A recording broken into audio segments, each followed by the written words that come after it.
this ambush. Amen.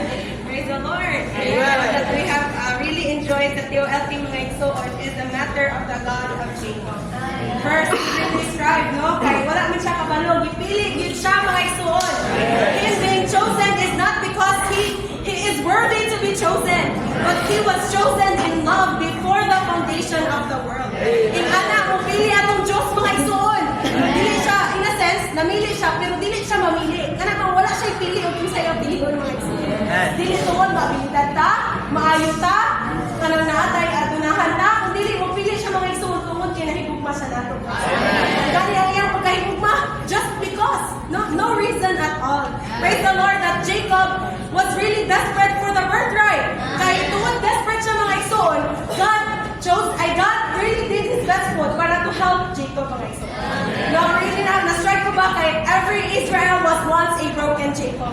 And Israel is the prince of God, but on the one hand, it is one who wrestles with God. Okay ra din nang makikbisog ta sa Ginoo mga igsoon. Kaya tuwad kung makikbisog ta, ma-expose man ta mga igsoon. Kung ma-expose ta mga igsoon, masubdue ta, mabuntog ta, and then we will have a changed name. So may we really ask the Lord mga igsoon that our steps would be forever lit. Kanang bahala pag mag-yaki-ang na ta mga igsoon. Kanang kay para mag-prove man siya mga igsoon na wala na yung tayo kahimuan mga igsoon. Just like Jacob, once then as a planter, he became Israel, one who now blesses mga igsoon. Now praise the Lord for the life of Jacob. Praise the Lord for his God, the God of Felix and the El Bethel, the God of the house of God.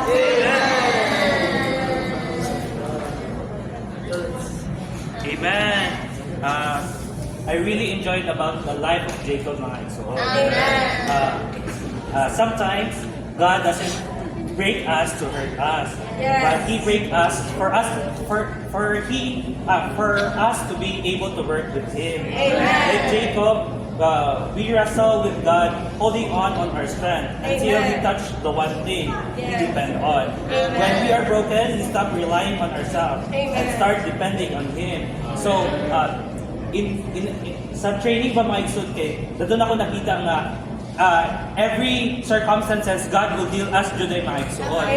Bisan sa meeting gali kay usay kay matulog na lang ko des kanang ikapoy na, but here gi-remindan ba may mga igsoon nga, bisan pag matulog ka dira pero gipili na ka.